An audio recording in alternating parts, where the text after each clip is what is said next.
Salut les Smarts, salut les Marks, vous écoutez Catch Up, votre podcast qui transpire le catch.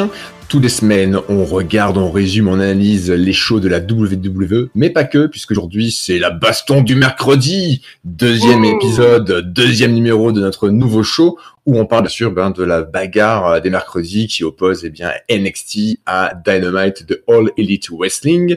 Quand je dis on, c'est moi aux commandes de cet épisode de l'Amiral Armbar, et je suis accompagné de mon compagnon NJPW des Wrestle Kingdom Ringside, Genki desu ka? De Descadelle, c'est pas ça qu'on dit? Parfait, c'est génial. Ça va. Ouais, ça va, cool. Ouais, la pêche. J'ai sorti le point américain, la matraque télescopique, j'ai ma Guinness en main. On est bien parti. Parfait, Guinness en main à 4h30 de l'après-midi, tout va bien, c'est le confinement. On a le droit, le bar à la maison, c'est n'importe quelle heure. On est vendredi. Eh ouais, c'est vendredi, c'est le week-end quasiment. Bon, on s'en fout, on sait même plus quel jour on est. Et on a bien avec nous le trio gagnant, le trio fringant, avec le Luchasaurus des podcasts, le tonton Chris. Salut Chris. Yes, salut Amiral Armbar, triple A. Triple A. Et mon ignore Ringside, ça fait plaisir. Voilà. Toujours un plaisir, tonton.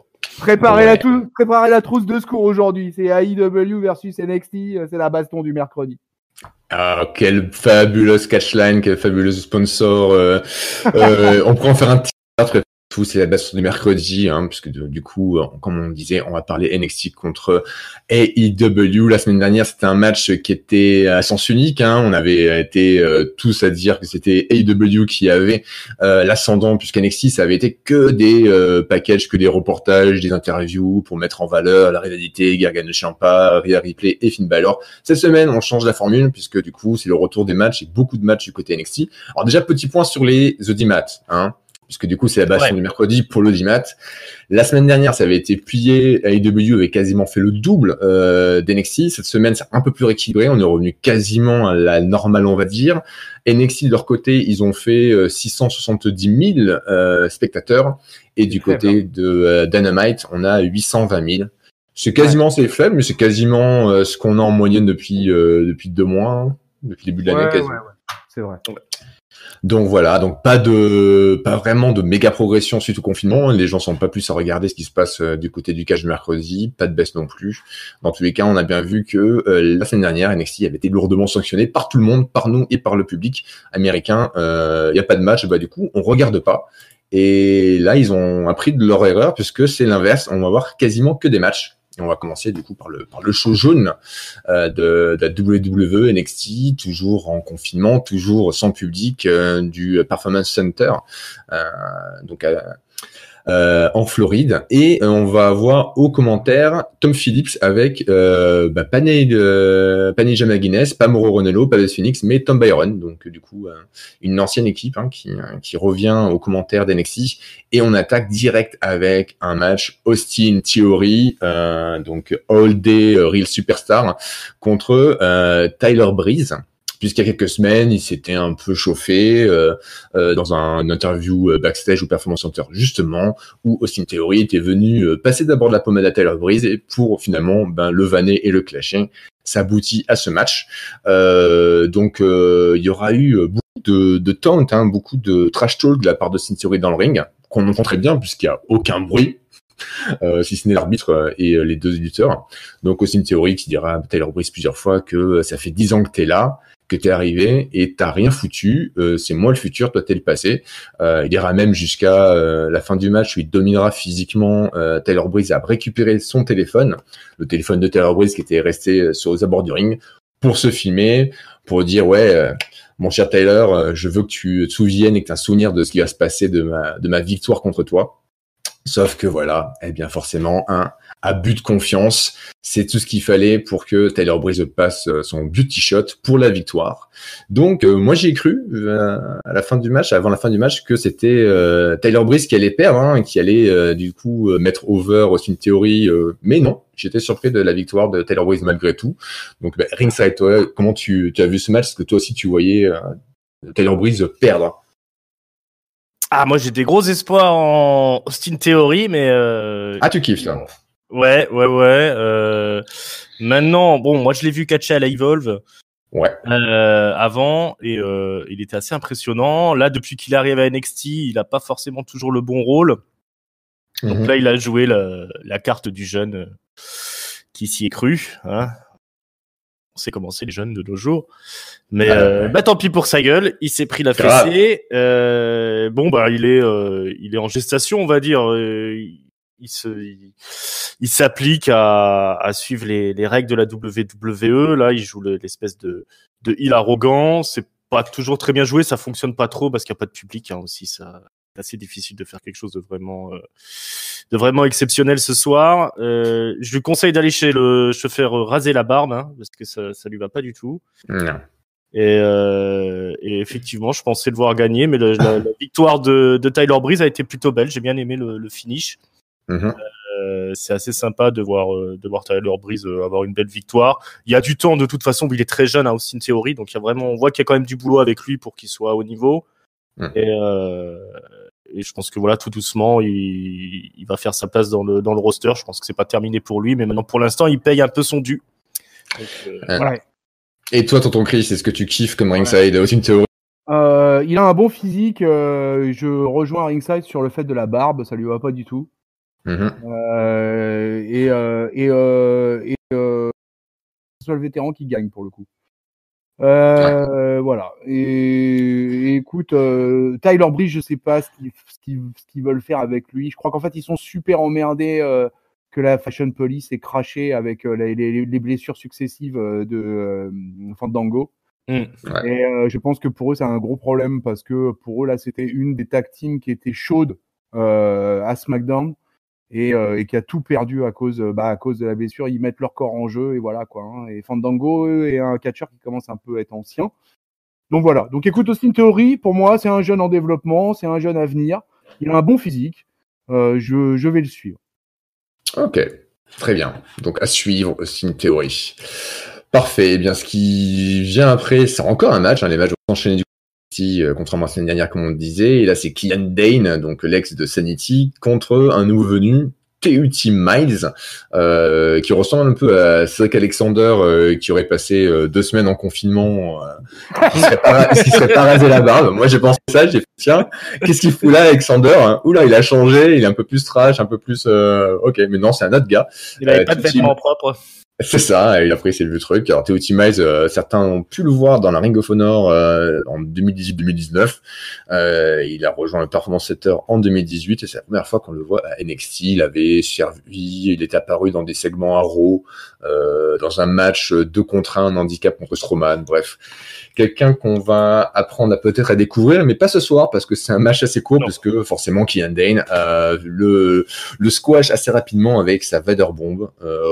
Aucune promo, rien. C'est vraiment juste un match, assez sens unique, juste pour accumuler de la victoire. Et j'en avance aussi au suivant, qui va être un peu du même acabit, puisqu'on aura Cameron Grimes contre Tony Nese.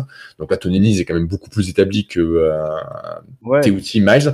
Mais voilà, Cameron Grimes se débarrassera du premier athlète assez facilement avec son cave-in, son double stomp out of nowhere. Donc là aussi, aucune promo, rien, aucune implication vers qui que ce soit, aucune rivalité, c'est juste effectivement pour faire du catch neuf, ce qui est pas dommage, parce qu'en ce moment on est un peu en disette, donc on va pas cracher dessus. Mais qu'est-ce que vous pensez là de Killian Dane et Cameron Grimes, qui semblent du coup être un peu 2 personnes qui s'installent dans la mid-card NXT Ringside?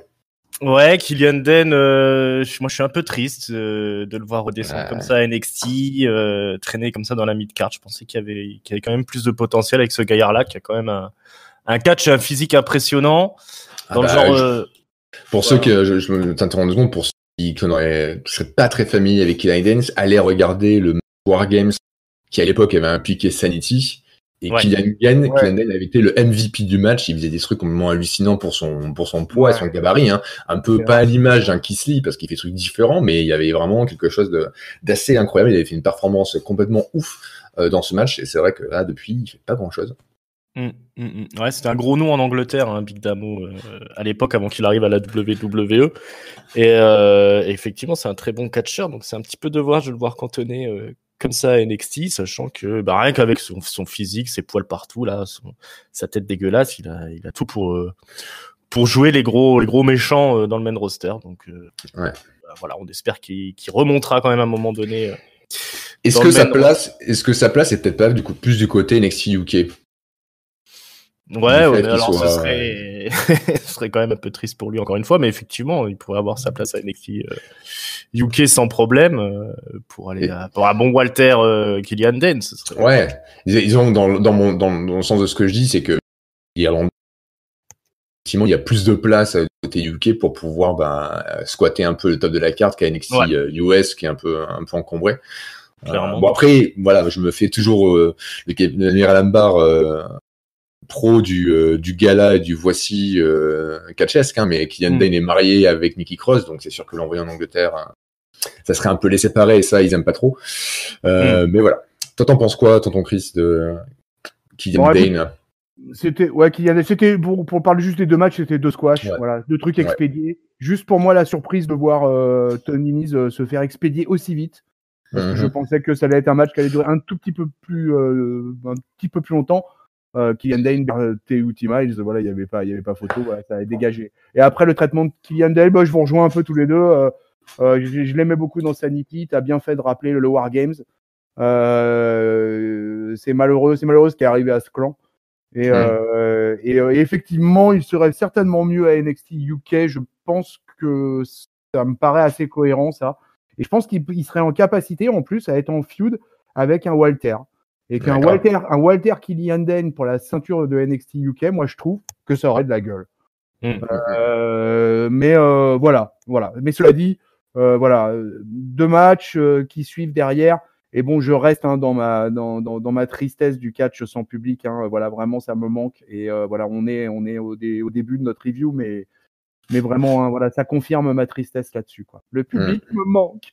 Est-ce que vous voyez un quelconque intérêt à Cameron Grimes? Moi, perso, non. Mais à la TNA, je ne lui trouvais déjà aucun intérêt. Alors oui, pour ceux qui sauraient pas, Cameron Grimes avant était appelé Trevor X-Division, hein, l'équivalent de Cruiserweight à Impact. Alors, est-ce que d'intérêt? Il est bon.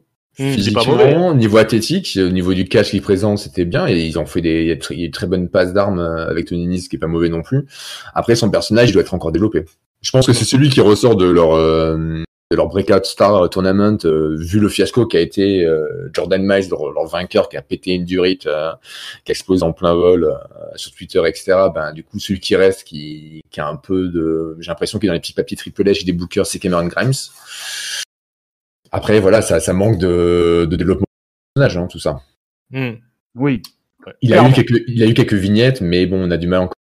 C'est un mec un peu du sud, qui a son chapeau un peu de cow-boy, mais c'est un peu entre un cow-boy et un mec de la White Family. En fait, son gimmick, j'ai l'impression, ou un mec qui fait, je sais pas, du cirque. C'est fou. Ouais, c'est ça, ouais, un peu le. Mais c'est un peu le même problème. De toute façon, je trouve qu'il y a un petit problème de développement de personnage. Toute une génération de lutteurs qui sont montés à NXT ces 6 derniers mois, un peu comme Damian Priest, qui est très bon, qui joue pas mauvais au micro, qui est bon dans le ring, mais son personnage, il a du mal à voir qui c'est, quoi. Enfin, son côté, je veux la gloire, je veux qu'on vive pour toujours, et c'est un mec qui est là, qui a l'air d'être un peu dark, mais pas trop, qui va dans des clubs, mais on sait. J'ai du mal à comprendre et à connecter à ce personnage, et Cameron Grimes, c'est un peu le même souci, je trouve. Exactement. Ouais.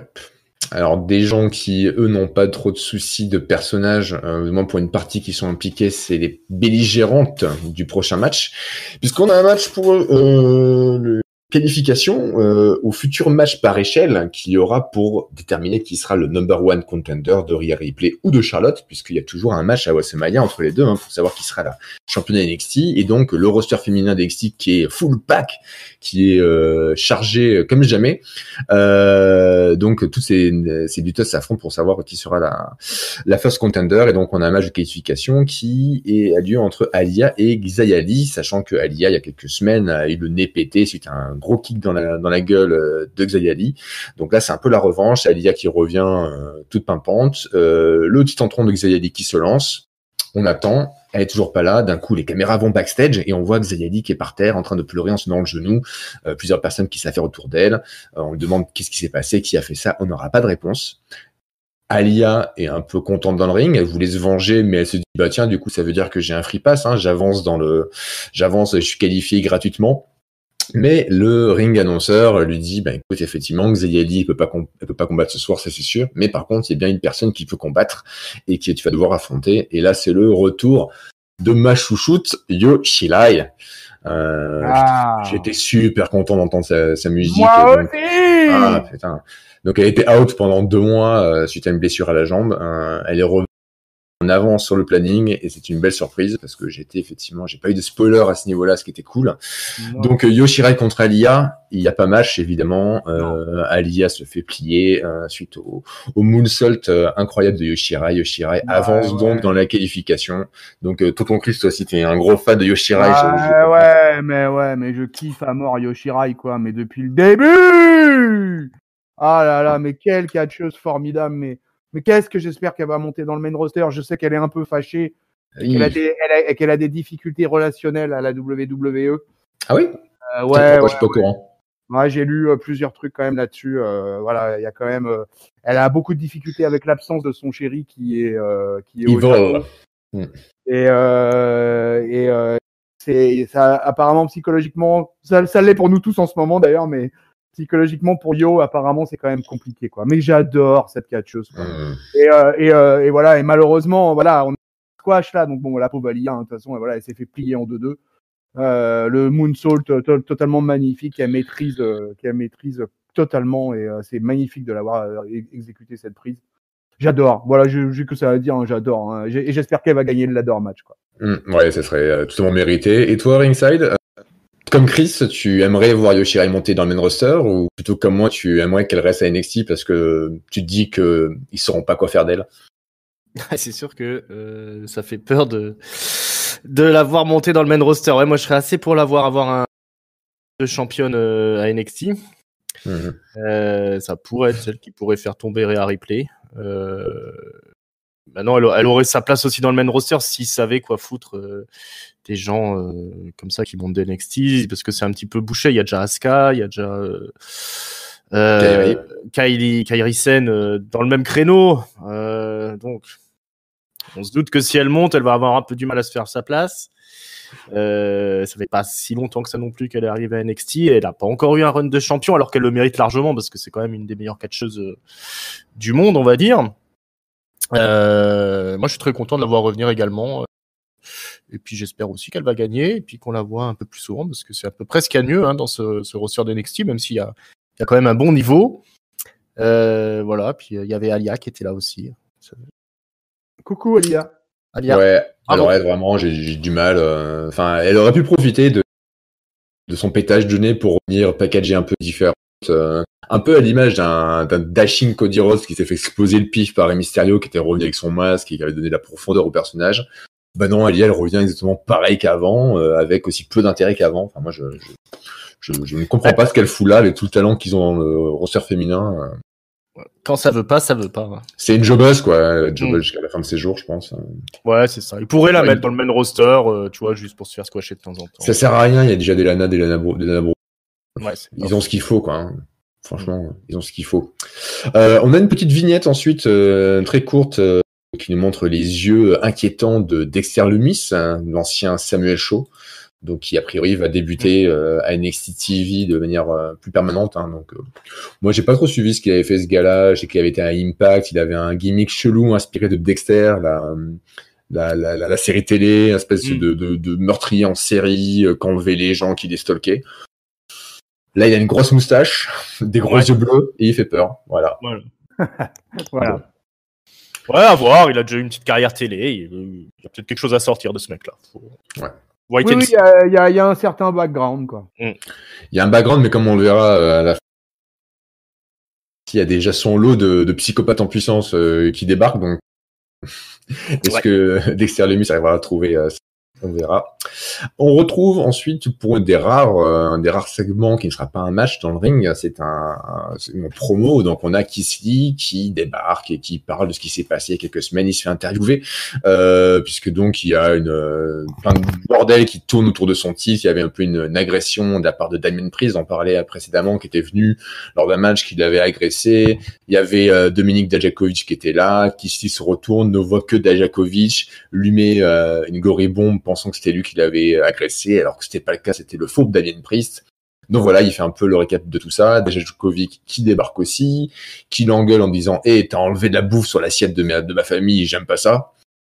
Et donc, le troisième larron, Damien Priest qui débarquera pour se foutre de la gueule de façon absolument pas maligne des deux, sortira sa matraque télescopique, mais donc Keith Lee sera prêt pour recevoir, mais Dijakovic poussera Keith Lee pour pouvoir s'occuper de Damien Priest, tout ça par un plan en brawl. Donc voilà, on a toujours ces trois-là qui gravitent autour de la ceinture nord-américaine. Donc la suite logique, ça va être effectivement une triple frite. Pour cette ceinture entre les trois. Qu'est-ce que vous voyez vous pour l'avenir de cette ceinture? Est-ce que vous voyez le Limitless One toujours conserver le titre, ou est-ce que Dijakovic ou Damien Priest va être le prochain champion nord-américain? J'aimerais bien voir quand même Keith Lee garder la ceinture un peu un certain temps, mais c'est sûr qu'une configuration triple frite, ce serait l'occasion de lui faire perdre sans qu'il se fasse river les épaules au sol, avec un petit Damien Priest bien fourbe. Ça pourrait être l'occasion. Maintenant, j'avoue que c'est un peu du déjà vu tout ça, cette rivalité. Je préférerais voir Keith Lee gagner et puis passer à autre chose. J'aime bien les trois, mais c'est du déjà vu. Et puis là, honnêtement, cette semaine, ça n'a pas fonctionné dans un public vide, cette séquence de brawl avec cascade à la fin. Enfin, je sais pas ce que vous en avez pensé, mais pour moi, ça n'a pas fonctionné. Du coup, je suis pas trop investi dans toute cette histoire. Ils ont tous les trois beaucoup de talent. Y a rien à dire. Pour moi, ça c'est des trois gars qui sont un peu l'avenir de la WWE, qui arriveront, je pense, plus facilement que les autres à monter au main roster et à se faire leur place. Maintenant, j'aimerais bien voir autre chose que de les voir toujours tous les trois s'affronter ensemble, quoi. Ok. Et toi, tonton? Je suis d'accord. Bah moi, le tonton, de toute façon, je vais dire c'est facile parce que le tonton, il est fan des trois. Ok. Moi, j'aime Dijakovic, j'aime Keith Lee et j'aime Damien Priest. J'adore la voix de Damien Priest. Ouais. Oui. D'ailleurs, Amiral, mon triple A, fait penser à toi par moment. Et aussi au Kyrias aussi, parce que le Kyrias, dans le genre voix de stentor, il se pose là aussi, quoi. And the name Damien Priest will live for. Yeah. I want your woman. I want your car. I want your house, your job, and your burger. Give me your beer. Voilà. Je regrette moi de pas avoir cette. Moi, j'ai une voix assez random en fait, mais moi, je compense par d'autres atouts. Mais vraiment, les timbres de voix comme la tienne ou celle de Kyrias et donc de Damien Priest pour revenir au catch, voilà, m'impressionnent et j'aime beaucoup, quoi. Ouais. Donc j'adore ces gars-là. Triple menace. Oh oui, triple menace. Et victoire de Damien Priest, pourquoi pas, c'est pas une mauvaise idée, j'y avais pas pensé en fait, c'est en vous écoutant, quoi. Et j'y avais pas pensé, et effectivement ça permet de garder clean Keith Lee, ouais. et de l'appeler vers d'autres altitudes. Et puis les gars, moi je vous dis mon dernier mot là-dessus, Keith Lee versus Adam Cole, pour moi il y a pas match. Keith Lee doit démolir Adam Cole, voilà. Ça on verra si ça arrive.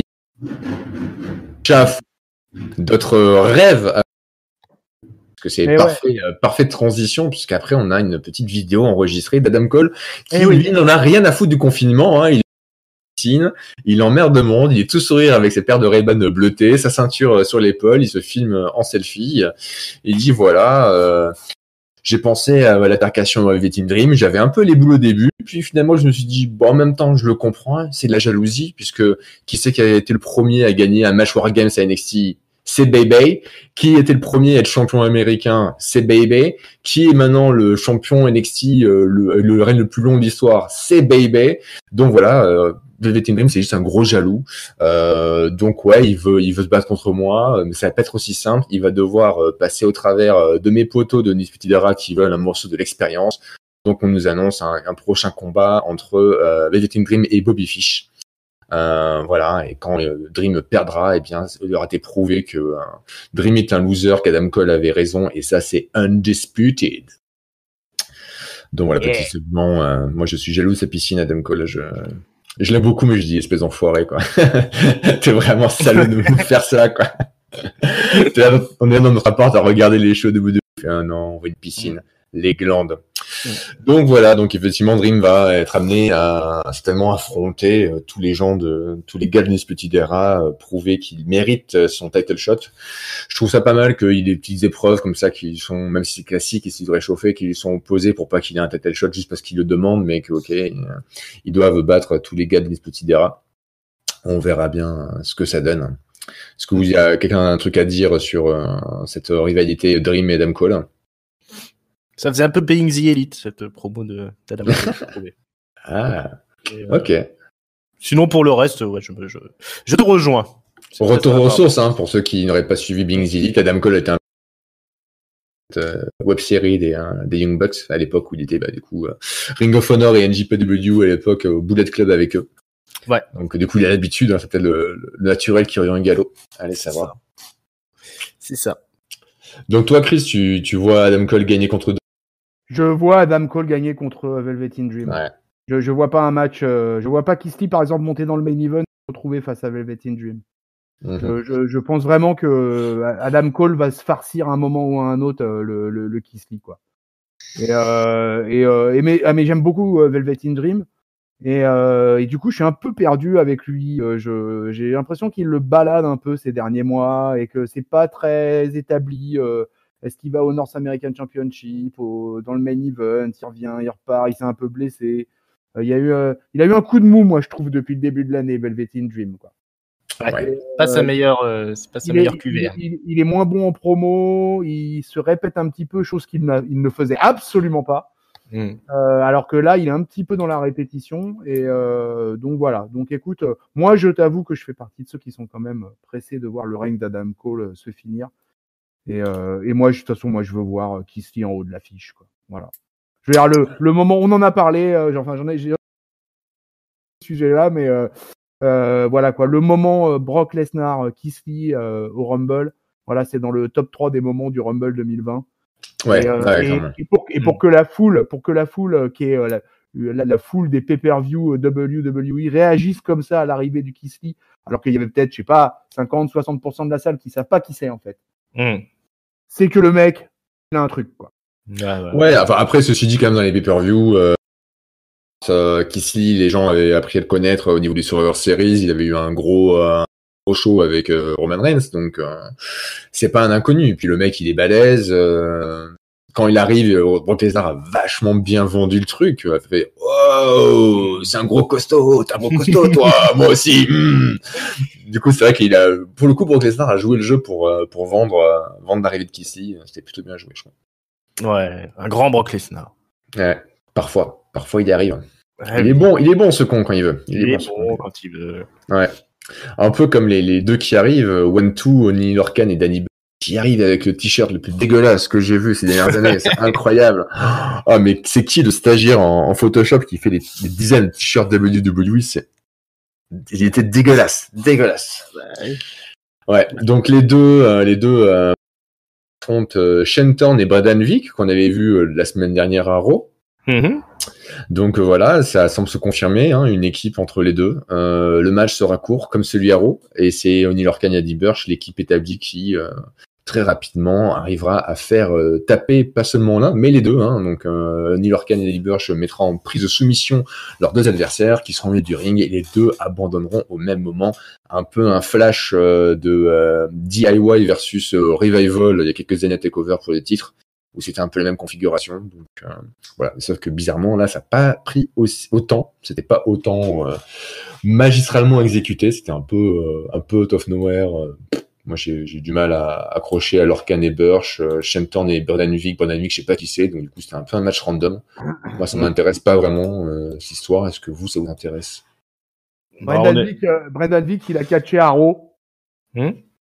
Brendan Vick, il a catché à Raw, il a jobé à Raw la semaine dernière, ou un truc comme ça. L'amiral l'a mentionné en début de excuse-moi, j'avais pas. Je t'en prie, ouais, avec Shane Thorne, hein, donc avec son collègue du soir, avec l'Australien. Ok, moi, Titus O'Neil blanc. Ah, c'est pas mal ça. Mais c'est pas Easy Free, Titus O'Neil blanc, j'ai rien compris, moi, j'ai pas suivi. Non, je disais, on dirait un Titus O'Neil blanc. Oui, mais le Titus O'Neil blanc, c'est pas. C'est Easy Free? Bah, je sais pas, ça pourrait, hein. Ça pourrait, ouais, c'est vrai qu'il a. Ouais, ça pourrait, ouais. D'ailleurs, lui, il a disparu complètement. Hein. Ah bah lui, il est décédé. Ouais. C'est n'importe quoi. Le mec était revenu à la TNA, genre c'est bon, je reviens. Ok, ben non, en fait, ça marche pas. C'est incroyable. Incroyable. Bah, Vince McMahon, il aime pas les gros musclés. Hein. Non. Il préfère les gars comme Ricochet ou. Ouais, au Finn Balor. Ouais, voilà. C'est son kiff, quoi. Les matchs s'enchaînent. Toujours qualificateur pour le futur leader match pour le first contender féminin. Là, c'est Candice LeRae contre Kaden Carter. Match disputé, mais qui sera pas trop long non plus. Hein. On a des matchs très rapides.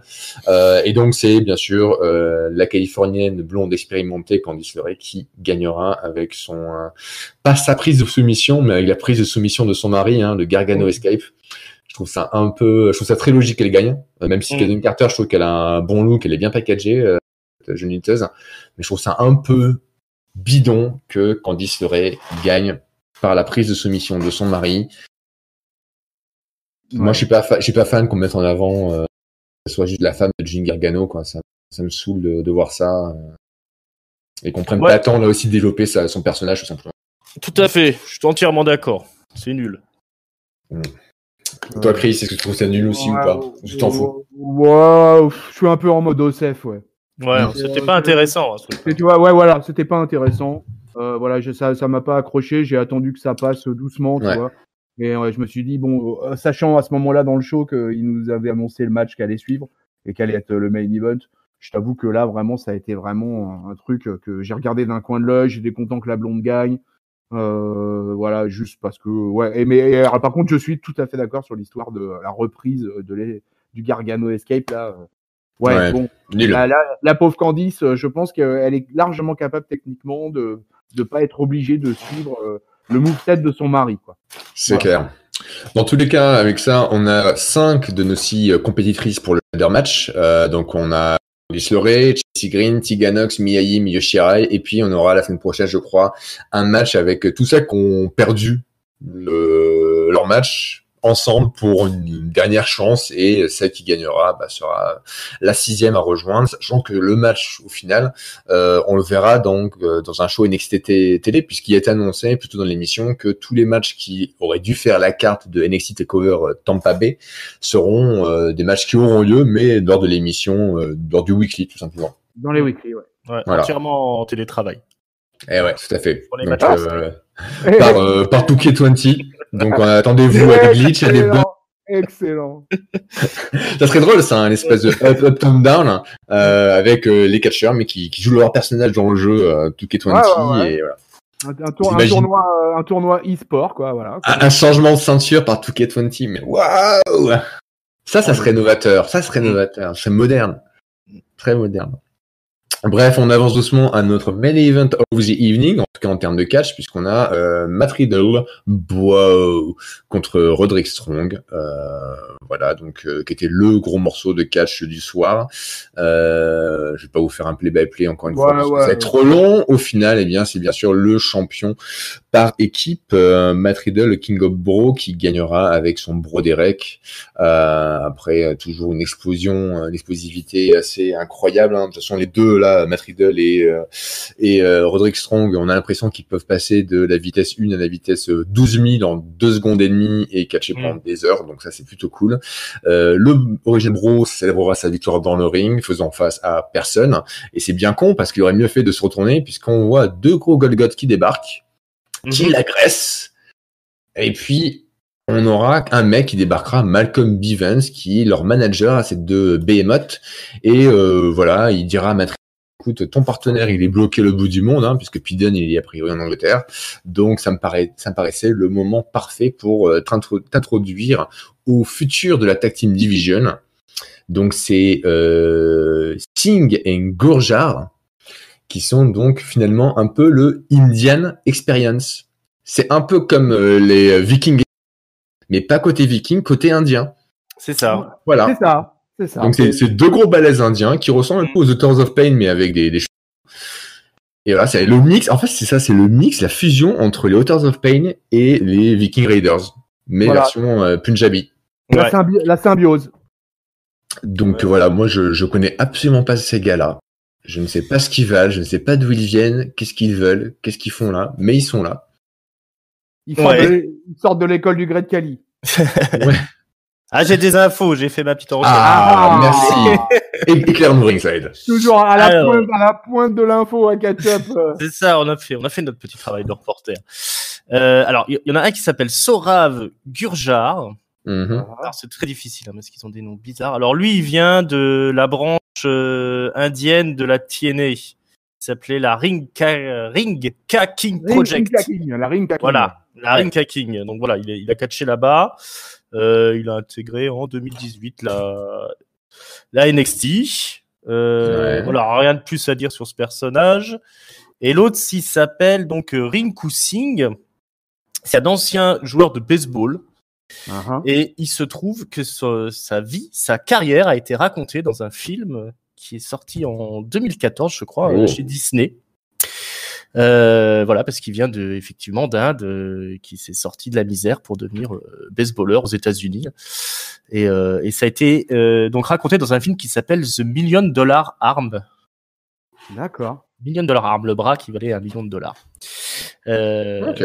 Voilà, et c'est ce gars-là, donc il a signé aussi en 2018 à NXT. C'est un peu plus cheap que l'homme qui valait 3 milliards quand même. Voilà, c'est ça. Bon, je crois pas que c'est sorti en France, hein, parce que c'est un film sur le baseball. Ça sort pas toujours chez nous, hein, les films sur le sport. Ouais. Tout le monde. C'est une production Walt Disney. Et sinon, le manager, hein, c'est un ancien qui a bossé à la Ring of Honor et à la Evolve. C'était notamment le manager de Moose, qui travaille actuellement à la TNA. Moose, le grand black. À la Ring of Honor. Et il s'appelait Stokely Hathaway. Stokely Hathaway, quand il était à la Ring of Honor, bossait à la MLW, il a un peu fait le tour des fédérations, puis donc il a aussi intégré la WWE l'année dernière, sous le nom de Blevins, Mike Blevins, je sais pas quoi. Voilà ce qu'on peut dire sur ces nouveaux arrivants. Ok. Très bien, très belle info. Merci Ringside. Et après, moi, ce que je peux rajouter, c'est que le maquillage,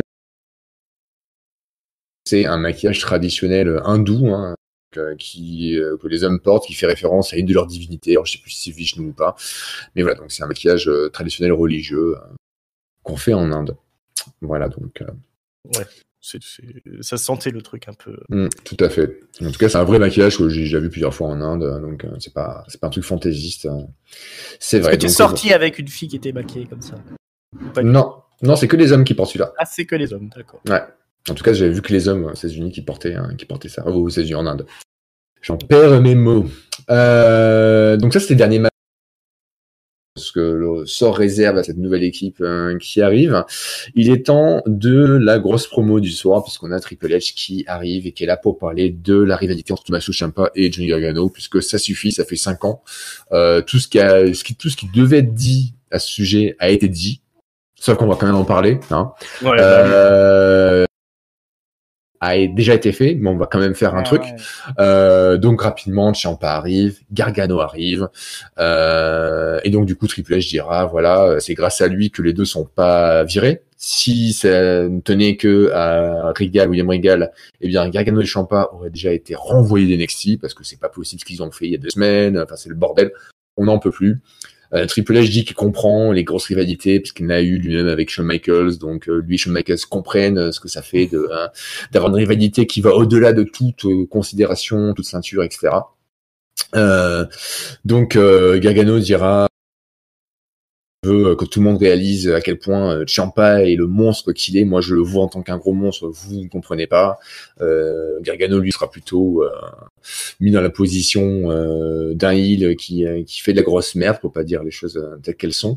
Et donc, Triple H dira, voilà, ok, en fait, vous avez besoin de rien. Vous avez pas besoin de public. Parce que moi, au début, je vais vous mettre je veux que votre affrontement, il soit dans la plus grosse scène possible, The Grandest Stage of them all. Donc, il fait allusion à WrestleMania pendant 10 secondes. On se dit, oh, il y aura un Gargano Ciampa à WrestleMania.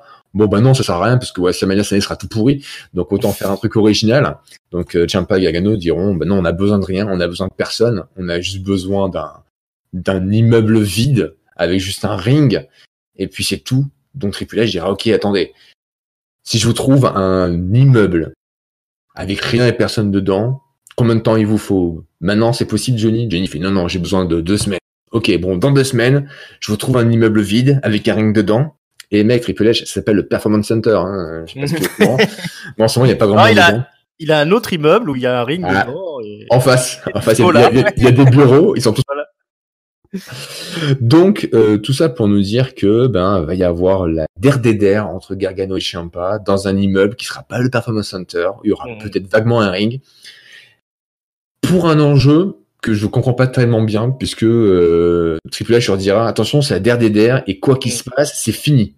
Mais on sait pas s'il y a une sipu, est-ce que c'est fini, il y en a un qui se casse, le perdant se casse NXT, on sait pas. C'est un peu flou. Moi, je suis en train de me dire, mais qu'est-ce qu'il nous raconte là?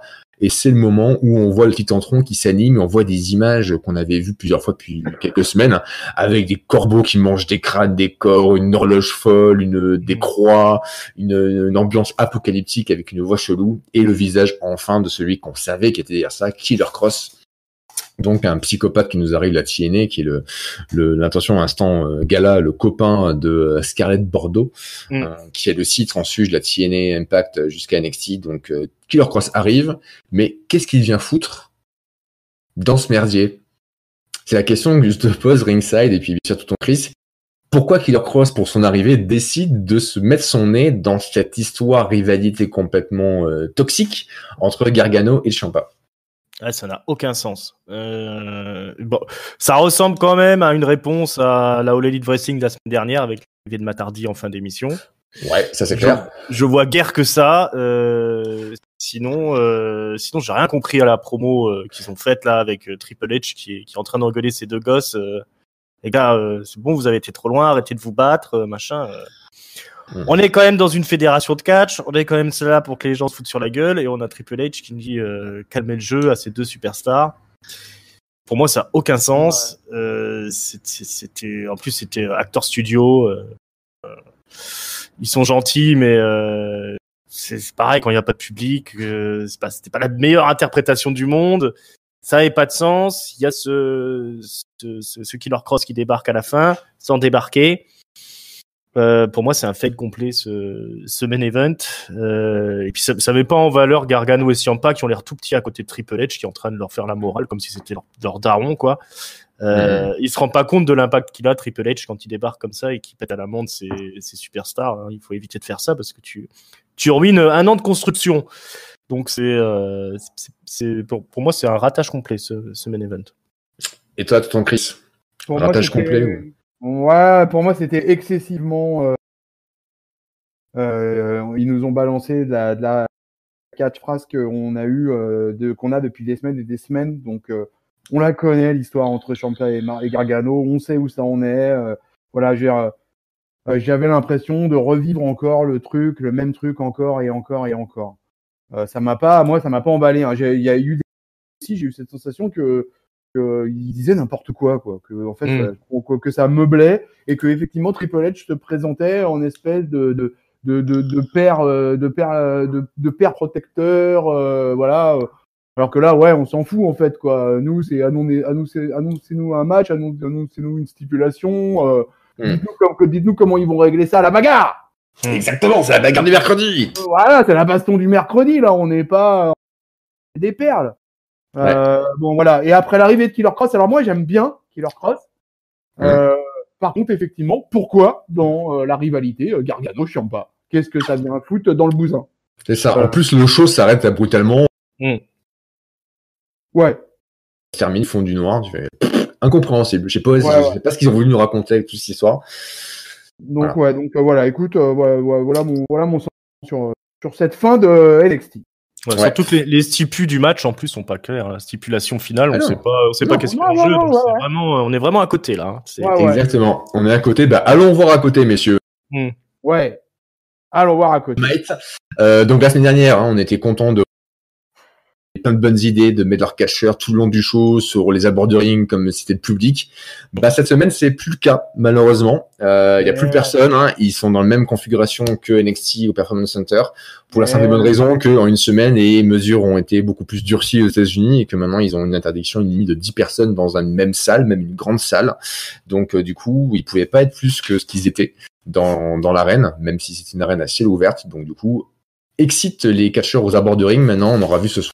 Les catcheurs, certains catcheurs, 4-5, qui vont tourner tout le long de la soirée, vont être dans une salle, une espèce de loge, et il y aura une caméra qui les montrera de temps en temps en train de parier, en train d'encourager les heels ou les faces. Parfois, ils mettront la source audio, on entendra les gens encourager Kenny Omega durant son match. Donc voilà, ils ont fait ce truc-là pour essayer de mettre un peu plus d'ambiance dans l'arène, mais clairement, ça fait pas le job comme la semaine dernière, loin de s'en faut. Et on aura aussi appris que le Blood and Guts, le War Games All Wrestling qui aurait dû avoir lieu cette semaine n'aura pas lieu. D'ailleurs, il y a un échange assez rigolo sur Twitter à ce sujet-là quand ils ont annoncé ça par Twitter All Wrestling la semaine dernière. Il y a des fans qui ont commencé un peu à se plaindre et Chris Jericho qui leur a répondu en disant écoutez, c'est simple, on est interdit de se rassembler à 10 ou plus. Faites vos matchs. Blood and Guts, c'est 5 personnes contre 5 personnes et un arbitre plus des caméramans. Ça fait plus de 10, donc on peut pas le faire, quoi. Stupide idiote.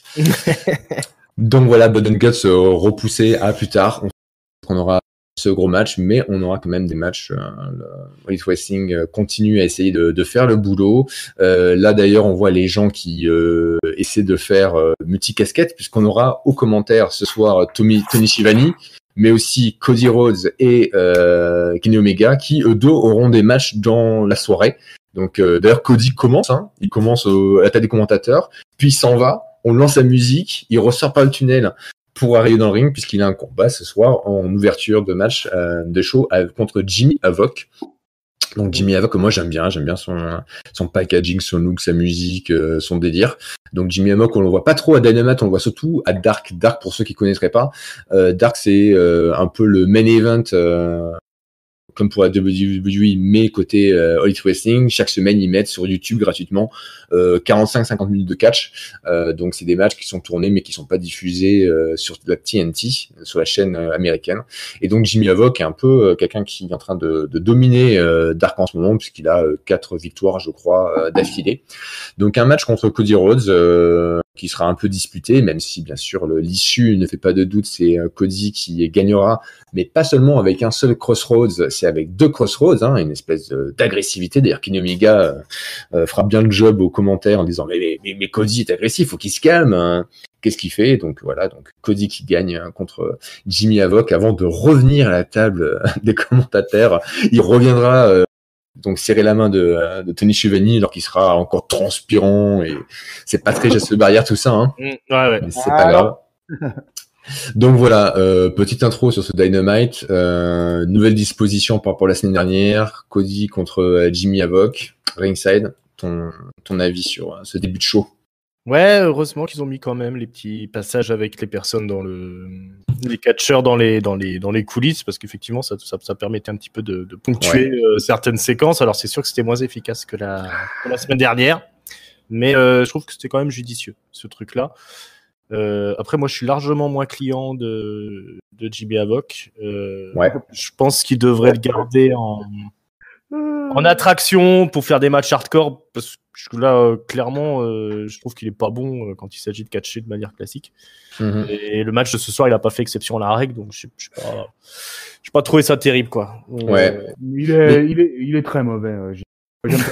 Moi, j'aime pas du tout. Moi, je le dis, il est très mauvais, quoi. Donc, oh là, carrément. Moi, vraiment, il y a pas de crédibilité auprès de moi de la part de Jimmy Abbott. Il fait quand même une belle carrière pour un Anglais. Arriver aussi haut, c'est pas mal ce qu'il fait quand même. Mais après, c'est sûr que là, en plus, il a l'air d'être pété de partout un petit peu. En catch classique, c'est chaud quand même. Je le respecte en tant que catcheur professionnel qui mène sa carrière et tout ça. Hein. Moi, je n'aime pas, je n'aime pas ce qu'il est dans le ring. Et, t'aimes pas le bonhomme, son catch. Il ne m'intéresse pas. J'aime pas son catch, j'aime pas son personnage. Ouais. Voilà, il ne m'intéresse pas. Cody gagne, voilà, c'est très bien et puis basta. Ouais, surtout qu'en plus avec le manque de public. Ah oui.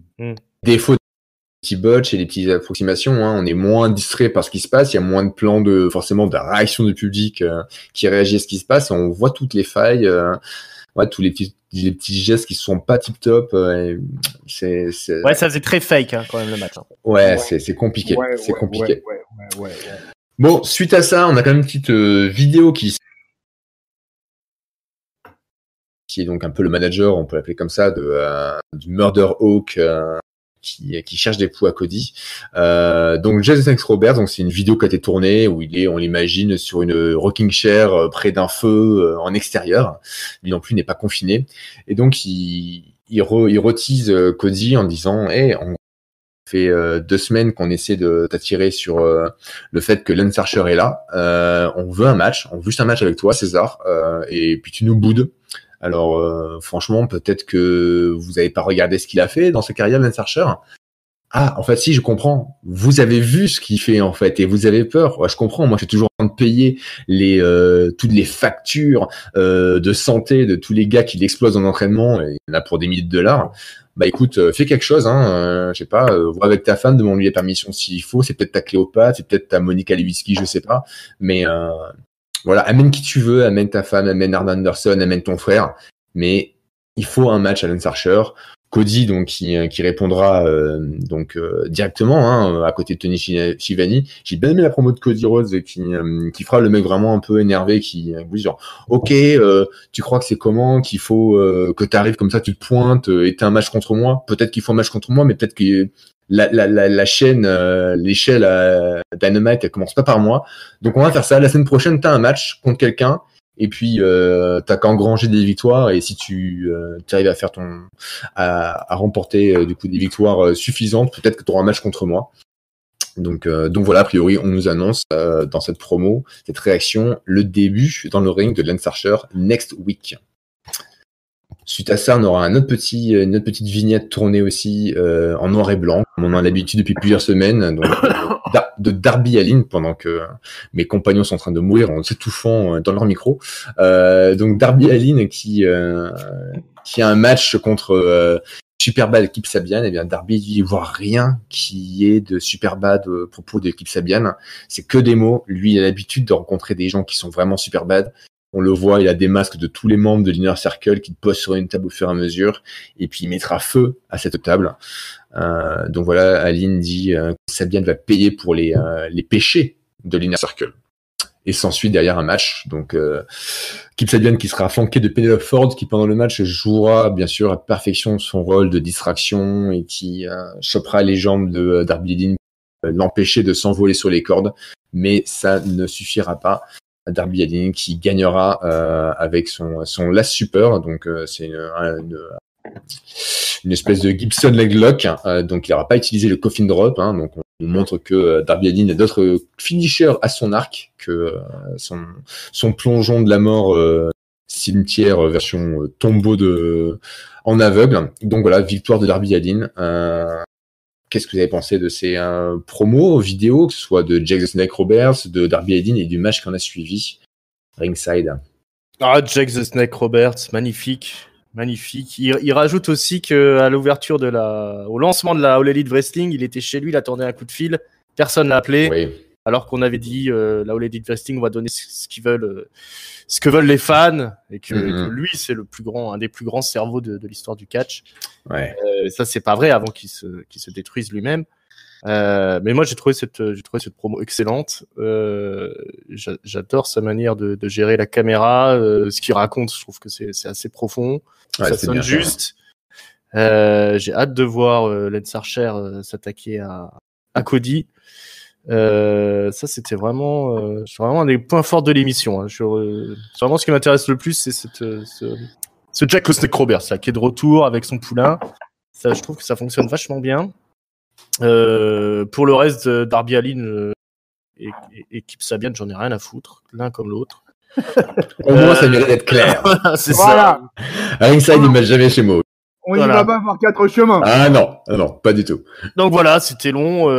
Voilà, Darby Allin, je crois que c'est le mec qui a le moveset le plus idiot que j'ai jamais vu. Et ça. Kip Sabian, je sais pas ce qu'ils veulent. Je sais pas à quoi ça sert, hein, Kip Sabian. Voilà, le match était long. C'était pas bien, j'ai pas aimé. Ok. Et toi, tonton Chris? Moi, j'aime beaucoup Penelope Ford. Je l'ai demandé en mariage, mais pas répondu, mais c'est normal parce qu'elle l'a pas encore entendu, c'est pas encore passé à l'antenne. Ah bah oui. Mais à part ça, voilà, Kip Sabian ne m'intéresse pas. Darby Allin est complètement dingue.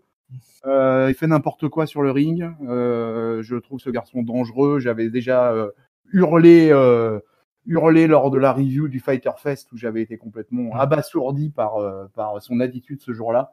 Ah oui, t'avais crié à Allin. Allin. Et voilà, oui. ouais, non, c'est belle là. La perche était là et elle était. Et voilà, donc écoute, vraiment zéro intérêt encore une fois sur cet affrontement. Penelope Ford en revanche. Et par contre, attends, j'allais oublier un truc hyper important. Oui. Jake. Oui, Jake. Alors, je ne pourrais jamais dire de mal de Jake de toute façon. Donc de toute manière, c'est impossible pour moi. Trop de respect pour le bonhomme. Ouais. Ah ouais, trop de respect pour le bonhomme et je suis même admiratif de le retrouver dans un programme de wrestling moderne en 2020. Qu'il soit là, qu'il arrive à faire de la promo. Moi, je dis respect Jake the Snake. Voilà. Ah, c'est clair, il est impérial depuis qu'il est arrivé et moi je salue les esprits créatifs. Je suis pas fan de tout ce qu'ils font, mais quand ils font revenir des vieilles légendes, etc., parfois ils leur font faire des trucs vraiment cool et intéressants comme là avec Jake. Et c'est plutôt rare le cas à la WWE, donc ils jouent leur partition parfaitement avec lui. C'est vraiment très cool. Ouais, vraiment gros respect. Et par contre, je suis pas d'accord avec vous. Moi, Darby, j'aime bien. Franchement, je pense que dans le bon environnement, sinon il doit repenser son moveset. Il doit arrêter de faire n'importe quoi.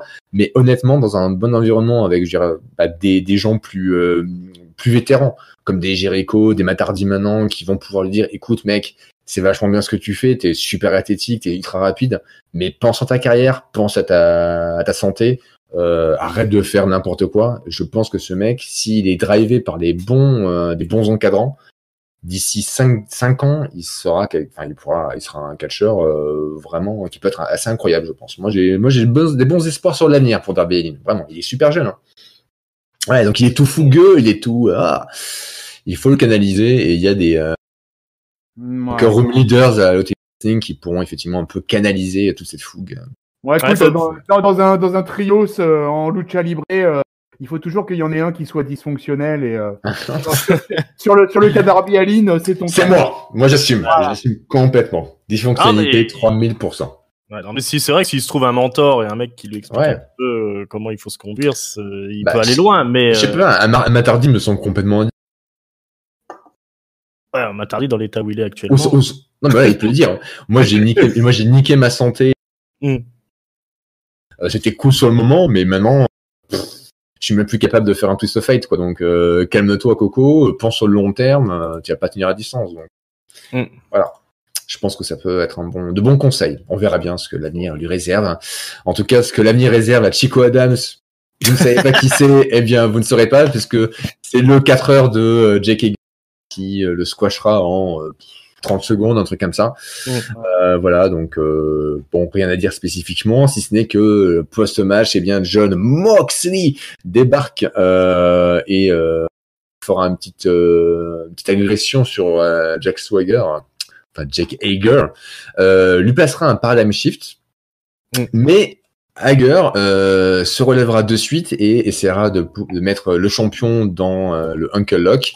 Bien sûr, Moxley s'en sépare, mais le point important que nous révèlent les commentateurs, c'est que c'est la première fois qu'on voit quelqu'un se remettre aussi rapidement du paradigm shift. Donc, forcément, on nous annonce une collision entre ces deux bonhommes autour du titre bientôt, et donc on nous place le côté balèze de Jake Hager qui, malgré un paradigm shift, peut encore s'avérer redoutable et lui briser la cheville.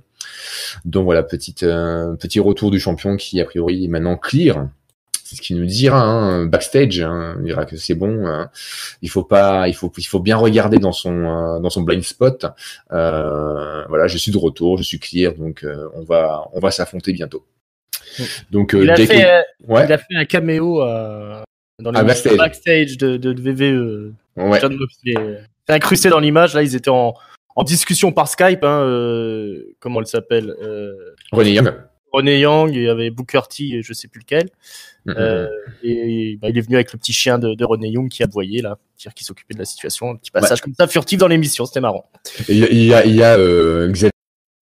C'était Xavier Woods, le troisième. Xavier Woods et Booker T, et Xavier Woods était mort de rire. Je me suis dit, putain, il a osé quoi. Il a osé le faire. Donc Hager contre Moxley, c'est certainement le prochain match du champion. On n'a pas grand chose, je pense, à en dire, mais on aura beaucoup plus de trucs à dire à ce qui se passe juste après. Comme vous l'avez su la semaine dernière, l'exalté, le chef du Dark Order a été révélé, c'est Brody Lee, donc effectivement un ancien membre de la Wyatt Family, Luke Harper à la WWE.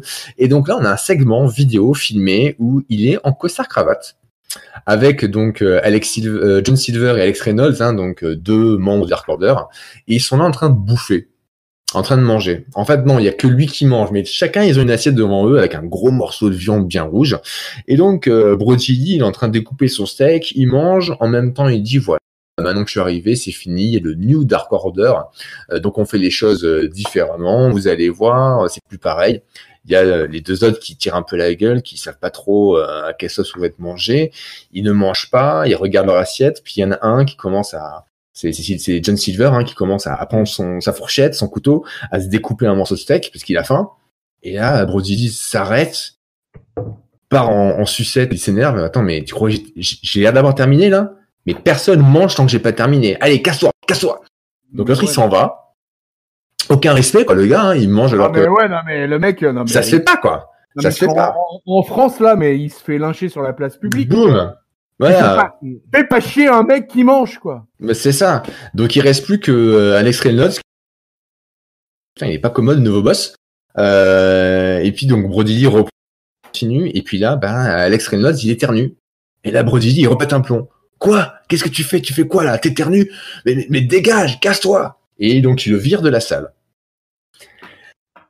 What the fuck, ce segment, mais ce segment, en fait, il a une raison très concrète d'exister. C'est qu'en fait, le gimmick à la All Elite Wrestling de Brody Lee, c'est Vince McMahon.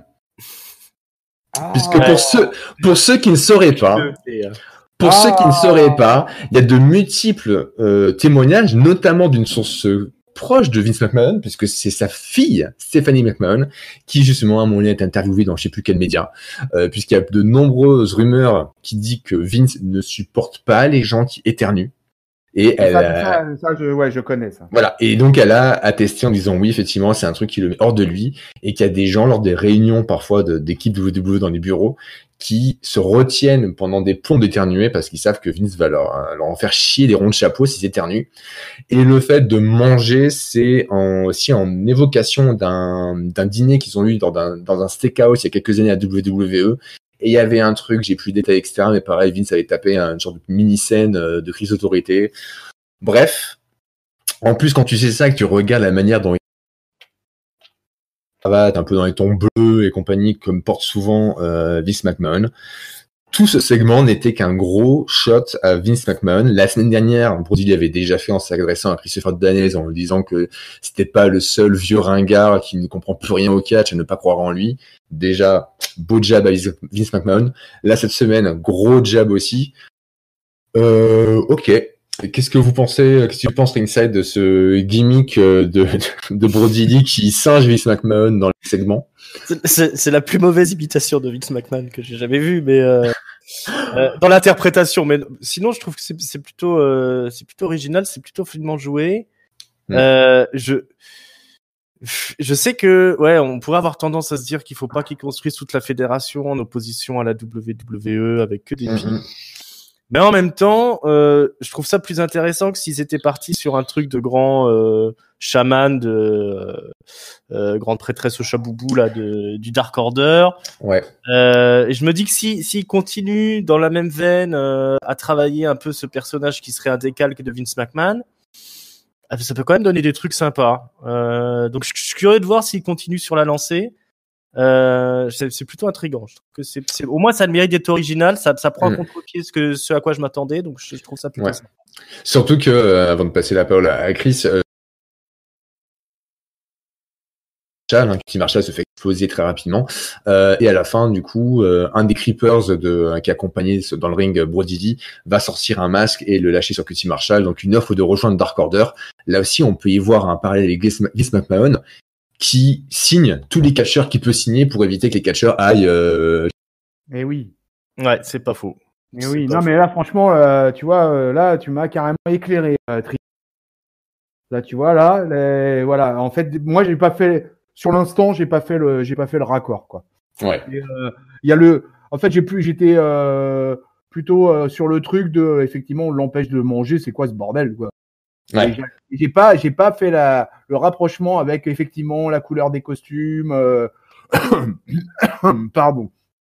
J'ai pas fait ce rapprochement là. Et là, en fait, le fait que tu l'énonces, bah ouais, du coup, ça c'est éclairant et ouais, ça me paraît effectivement une excellente piste.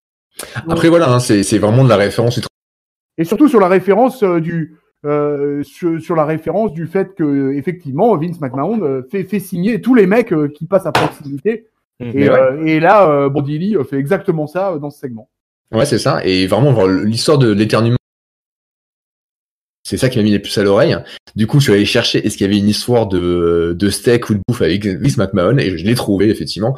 Mais ça reste quand même des clins d'œil sur des histoires qu'il y a que les gens comme nous qui passionnent de catch et qui vont lire les dirt sheets qui le savent. Le grand public qui regarde TNT ne comprend pas à quoi on fait référence là. Donc, après, il va falloir qu'ils transforment ça en une histoire qui, sans connaître les coulisses du catch et du monde du catch, fasse sens. Parce que sinon, ça sera... Bah là, cette semaine, ça reste compréhensible, je pense, pour quelqu'un qui connaît pas les dessous. Ça reste un mec qui pète un câble. On voit que c'est pas vraiment le leader qu'ils attendaient, et puis que le mec est méchant. C'est un peu le bruit. D'ailleurs, j'ai bien aimé ce qu'il disait, le New Dark Order. Ouais. NDO. Est-ce que c'est une référence au New World Order, NWO? Je sais pas, parce que la semaine prochaine, ils vont débarquer avec une musique badass et des t-shirts blancs et noirs. On sait pas, avec marqué NDO, peut-être. Hein. Les mecs, ils sont capables de le faire. Hein. Bah oui, on s'en plus à ça après. À faire des tout sweet à faire des tout sweet. Hey yo. Bref, voilà. On verra bien ce qui se passera avec la suite. Donc voilà, Cutie Marshall plus tard qui rejoindra le locker room des losers, puisqu'il y aura aussi Kip Sabian après son match, qui rejoindra le locker room des losers.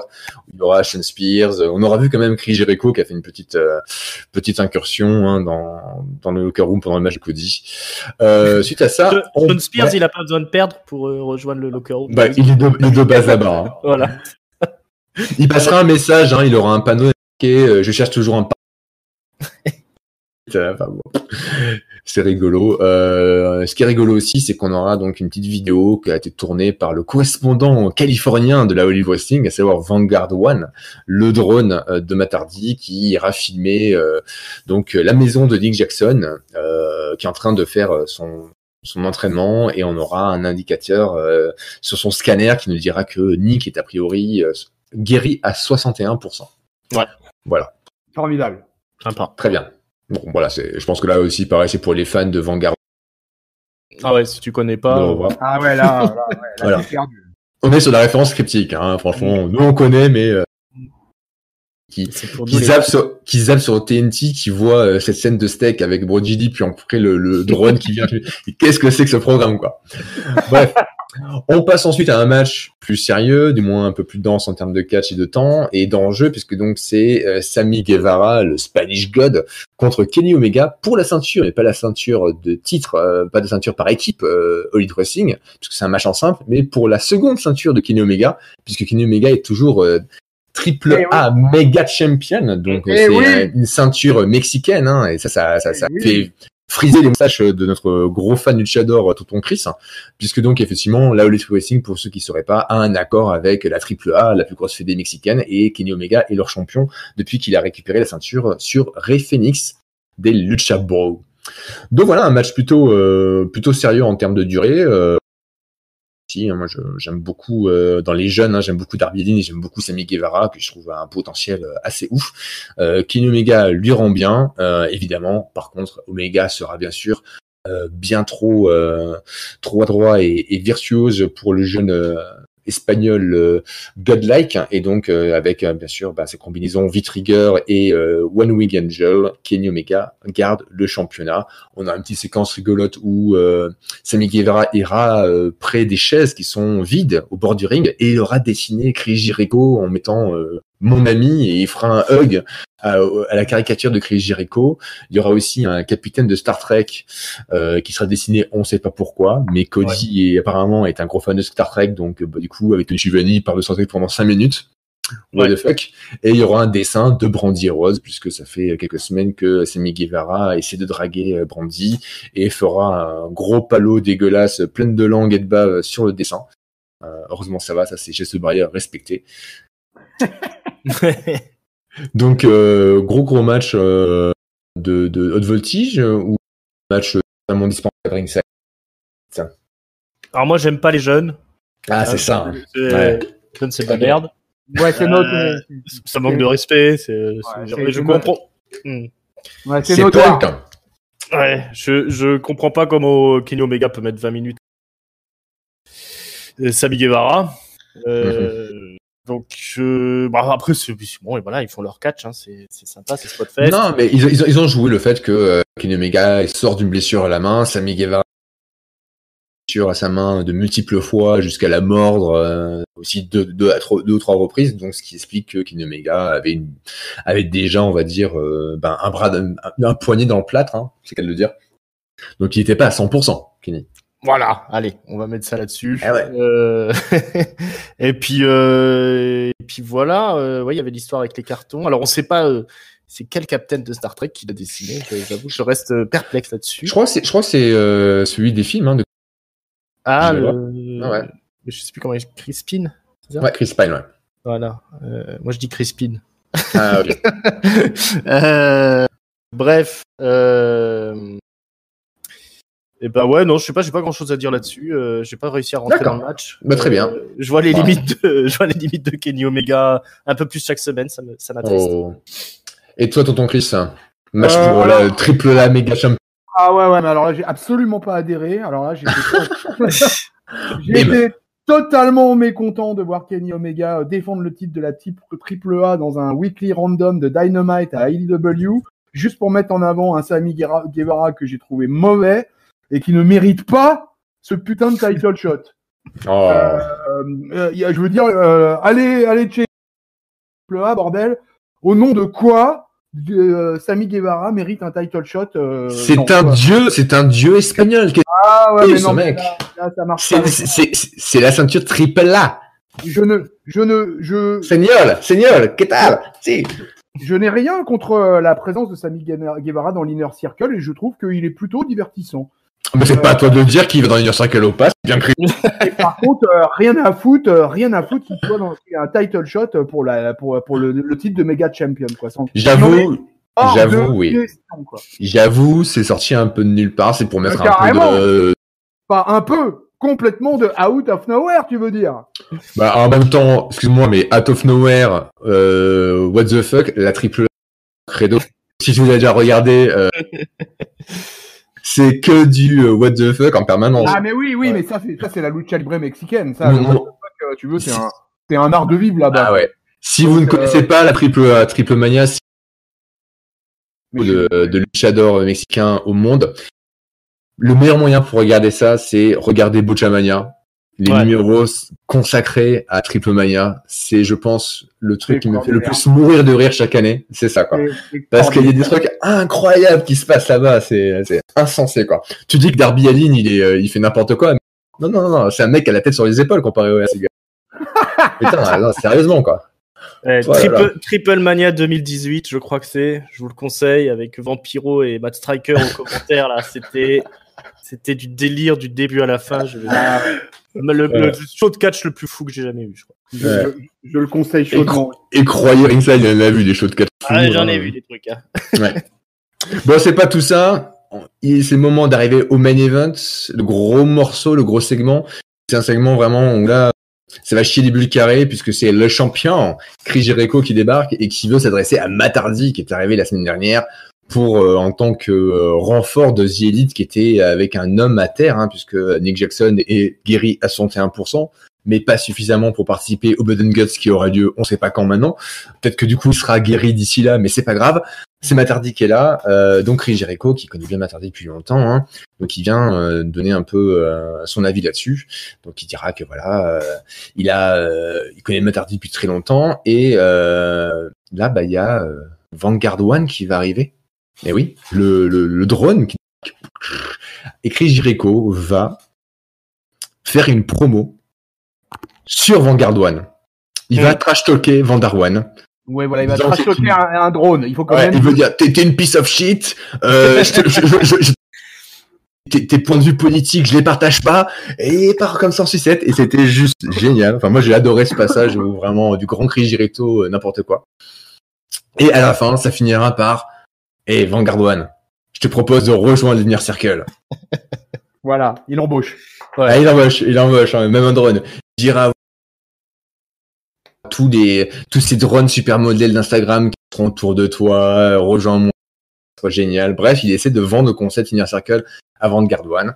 Vanguard One s'en va. Chris Jericho qui l'insulte de plus belle. Et là arrivera du coup Matt Hardy qui prend le relais, qui est encore dans les hauts gradins avec sa musique pleine de piano. Et là on aura un plan où on voit la caméra qui filme Chris Jericho de dos, on voit les gradins, Matt Hardy qui est tout en haut, et puis d'un coup Matt Hardy réapparaît dans l'écran un peu plus bas, puis encore un peu plus bas. Bref, il se téléporte. Mais c'était fait genre comme quand t'avais des vieilles caméras c'était pas numérique, hein, c'était de la cassette vidéo où tu mets sur pause et tu fais bon vas-y bouge 2 rangs plus bas. Matt Hardy qui court, qui descend plus bas. Ok, bouge plus, c'est bon. Et en fait, vu que c'est fait comme ça, on voit Chris Jericho qui bouge un petit peu. Ouais. Il est pas exactement immobile pendant tout le temps que ça a dû prendre. Ça a dû prendre bien 5-6 minutes, le temps qu'il aille de tout en haut, tout en bas. Bref, c'était super cheapos. Et j'ai adoré Kenny Omega commentateur qui a vendu du truc genre mais c'est des portes, c'est des pouvoirs psychiques, c'est psycho power. Enfin c'était un peu naze et drôle à la fois. Ce qui fait tout le charme un peu de Matt Hardy, ce qu'il fait, hein, pour ceux qui aiment le Broken Universe, c'est un peu ça, hein, c'est drôle, génial et naze à la fois. Et vous pouvez le faire à la maison. Des effets spéciaux comme ça peut être fait maison. Ah, ça peut être fait maison, moi je peux vous le dire. Hein. Puis il y a des moyens de faire ça pour que ce soit plus beau, que personne bouge et qu'ils sont pas. Mais non, ils l'ont fait à l'autre. Très bien. Et donc là, on a une longue promo, une longue discussion entre les deux, où on voit que ils ont des vagues bullet points, puisqu'à un moment donné, ça commence un peu à tourner en rond tout ça. L'essentiel de ça, c'est que Jericho essaie de convaincre Matt Hardy de ne pas maintenir son alliance avec The Elite. Lui dire voilà, tu seras bien mieux à l'Inner Circle, je te connais depuis plus de 25 ans, t'as changé 15 fois de look, maintenant t'as une mèche rouge, avant elle était blonde, machin, t'as tes habits gothiques, etc. Si tu veux, pas de problème, mais je sais, au fond de toi, t'es toujours le même, Matt Hardy, arrête, fais pas ça, c'est que des nazes chez les élites. Matt Hardy, il dira la même chose, hein, t'as beau te toujours le même au fond de toi, et je vois un peu la tyrannie que tu fais avec tes potes d'Inner Circle, et pour moi, Elite Wrestling, c'est la liberté, et je ne permettrai pas que cette liberté soit bafouée comme vous le faites. On a un peu l'impression d'avoir un dialogue XOR versus Power Rangers, je sais pas quoi, là. C'est un peu chelou. Et donc, Matt Hardy dira, bah voilà, tu seras obsolète, toi, l'Inner Circle. Donc du coup, ça finit par Matt Hardy qui met un coup de poing à Chris Jericho qui le vendra en allant au sol, en disant waouh, ok, t'es balèze, tu as mis le champion à terre avec un seul coup de poing, mais regarde, moi aussi je sais faire de la magie. Abracadabra, Matt Hardy, tu vas te faire botter le cul. Et là, Sammy Guevara, cet infâme, comme dirait Tonton Chris, débarque, met un gros coup à Matt Hardy, et c'est ce qu'il faut pour que Kenny Omega et Cody, qui étaient aux commentaires, se lèvent, prennent des chaises, tabassent en chaise Jericho et Sammy Guevara, qui battront retraite sous le Titantron. Et là, les flammes qui n'avaient pas été allumées depuis le début du show, les flammes commencent à brûler tout à gauche et puis aussi tout à droite, et on voit que c'est Matt Hardy qui fait du delete et qui contrôle les flammes. Voilà, donc il y avait beaucoup de choses dans ce segment. Il y avait un moment rigolo où Chris Jericho demandera à Matt Hardy, alors tu es Elite ou Inner Circle? Matt Hardy qui fait delete. Non, pas delete, Elite ou Millennium Circle. Delete, Elite, delete, Elite. Bref, il y avait du gag, il y avait du montage chip, il y avait des pouvoirs psychiques, il y avait tout ce qu'on veut. Ringside, est-ce que tu adhères ou pas? Est-ce que c'est du génie en barre, ou est-ce que là, non, vraiment, ça va beaucoup trop loin dans l'amateurisme? C'est difficile de pas adhérer. Moi, je suis plutôt client de Chris Jericho. Je suis plutôt client de Matt Hardy en Broken Matt. Le problème, c'est que c'était un peu trop long. Clairement, il y avait 2 ou 3 promos en une, on va dire, ou 3-4 promos même en une, 3-4 segments en un. Du coup, ça tirait un peu en longueur, et au bout d'un moment, c'était un petit peu long à suivre. Maintenant, ça s'est terminé quand même sur une bonne claque dans la gueule, et puis un coup de poing dans la face, histoire de repartir sur un peu de punch. Il y a eu l'arrivée de Omega et Cody. Mais alors Omega avec la chaise, il a fait n'importe quoi, c'était pas terrible. Ouais, non, c'était des mauvais shot. Ouais, c'était pas terrible. Après, ils ont lancé le truc des flammes, façon Kane, c'était assez rigolo. C'est dommage, franchement, c'est dommage que c'était trop long, parce que sinon ça aurait été bien cool. C'est vraiment la longueur, je trouve, qui fait un peu couler le truc. Mais je suis toujours client de Chris Jericho qui raconte n'importe quoi, qui tape la causette avec Vanguard One, là, avec le drone. Ouais. Et puis que Matt Hardy, ça, il joue toujours dans le truc de série Z avec ses pouvoirs magiques, ses déplacements. Ça, c'est plutôt rigolo quand même. Ok, donc plutôt client Ringside. Et toi, Chris? C'est ça, c'est nanardesque, quoi. On peut pas se plaindre de ça quand on l'a réclamé depuis des années. C'est la série Z, voilà. Et puis finalement, après son run à la WWE, là, tout le monde demandait ça pendant son passage, et puis il l'a pas fait, ou il l'a fait plus ou moins un petit peu avec Bray Wyatt et avec Randy Orton. Ça a été les seuls moments où il a eu droit un peu à ce lâchage. Mais globalement, il était beaucoup trop bridé à la WWE, donc il était impossible pour lui de pouvoir en faire plus, en montrer plus. Alors oui, c'est de la série Z, moi je le prends comme ça. Voilà. Et là, effectivement, c'était un peu longuet. Chris Jericho, il a un peu tourné en rond. Heureusement qu'il est bon au micro, Jericho, et que voilà, il est capable de parler avec un Claude. Voilà, c'est quand même à noter. Et écoute, on va voir ce que ça va donner. Moi, le seul truc qui m'a un petit peu gêné à la fin, ça a été l'histoire du delete. Ouais, ça c'était pas top. Et parce que même delete, et puis au bout d'un moment, même Chris Jericho, en fait, c'est lui qui a un peu mis fin au truc, quoi. On s'entend que là, tout d'un coup, je crois qu'ils se sont un peu rappelés, merde, il y a personne dans les tribunes. Et tu vois, ça tombait à plat, quoi. Ouais. Et là, on va en parler pour la conclusion, mais voilà. Donc voilà mon avis sur ce segment final de la AEW. Ok, très bien. Bah écoutez, comme le dit Giscal, Pierre Kirou. Comment ? J'ai pas compris. Je disais, coupé. Comme dirait Giscal, Pierre qui roule vaut mieux que deux tu l'auras.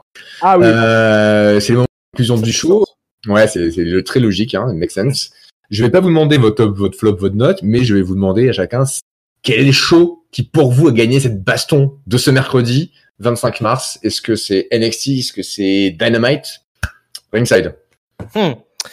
C'est serré. Je vais quand même donner mon aval à NXT parce que je me suis moins ennuyé devant NXT que devant la All Elite Wrestling, même si on part un peu sur une mauvaise touche avec NXT. Le main event était raté, alors que celui de AEW était plutôt réussi. Mais bon, le gros de l'émission, j'ai préféré ce qui s'est passé à NXT. Les matchs étaient meilleurs. Il y a eu pas mal d'arrivées, des choses qui se sont passées. La All Elite Wrestling, la plupart des matchs, je les ai pas aimés. Et il s'est pas passé grand chose, donc je donne la victoire à NXT. Très bien. 1 pour NXT. Chris. Eh bien moi, si j'avais dû donner une note, de toute façon, j'aurais mis un 2 à la E-Dub et j'aurais mis 2,5 à NXT. Donc je donne la victoire à NXT sur cette baston du mercredi. Ok, très bien. Pourquoi Juste parce que il y avait pas mal de catcheurs qui, pas de chance pour eux, mais qui sont passés à la EW que je n'apprécie pas vraiment. J'ai trouvé que ça avait été un peu mal ficelé, le main event trop long et voilà. Et comme ils nous avaient finalement fait un truc vraiment bien la semaine dernière, du coup fatalement j'ai été quand même bien déçu par rapport à tout le déroulement. Et je mets NXT à NXT, je lui mets que la moyenne de toute façon et parce que largement la moyenne parce qu'il y a Yoshirai. Ok. Voilà. Très bien. Écoutez, le match est plié. Vous avez tous les deux voté. Globalement, je suis d'accord. Et même si globalement, effectivement, en termes de pure qualité catchesque, du côté des NXT, c'était plus intéressant et mieux fait qu'à AEW, je trouvais quand même que Dynamite avait un meilleur équilibre entre des segments enregistrés et des matchs, là où NXT c'était que du match. C'est vrai. Du match qui manquait un peu d'intérêt ou du moins de raison, et promo finale qui était entre Triple H et Gary Ciampa qui était pas folichonne, donc je trouvais qu'il y avait un équilibre un peu plus sympa, il y avait un peu plus à boire et à manger du côté de AEW. Mais dans tout cas, cette semaine, la baston du mercredi, vous avez voté, c'est NXT qui a gagné. Voilà pour cet épisode du 25 mars. Donc du coup, finalement, l'autopromo, ceux qui nous rejoindraient et qui seraient pas cahier du catch, que dis-je, catch-up, je suis confus. Il faut vraiment que je prenne l'apéro, là, il est bientôt 18h. Ringside a commencé depuis le début, lui, salaud. Donc, vous pouvez nous suivre en vidéo sur YouTube et en audio partout. Vous pouvez trouver des podcasts, SoundCloud, Ocha, Deezer, Apple, Google Podcasts, Spotify. Bref, abonnez-vous pour être au courant de tout ce qu'on sort comme émission, puisqu'on review tous les shows WWE, les weekly, les pay-per-view, et comme depuis la semaine dernière et ce numéro-là, la baston du mercredi avec All Elite et NXT. Bref, likez-nous, mettez des commentaires, des pouces, rejoignez-nous sur Discord. On a un channel avec plein de sous-catégories et plein de gens. C'est cool, vous voulez pas du catch à la cool avec des gens sympas. Viendez nous rejoindre. Join Catch Up. Moi, je vous remercie particulièrement Tonton Chris et Ringside pour cette baston de toute beauté. De rien, merci à toi, Amiral. Et merci puis, Amiral pour cette hosting de qualité. Oui, toujours, mais surtout, lavez-vous bien les mains avant de faire vos prises de catch et après aussi. Bisous tout le monde, salut et passez une excellente semaine pleine de catch. À plus. Ciao, bye bye. Salut Amiral, salut Ringside, salut peuple de catcheurs.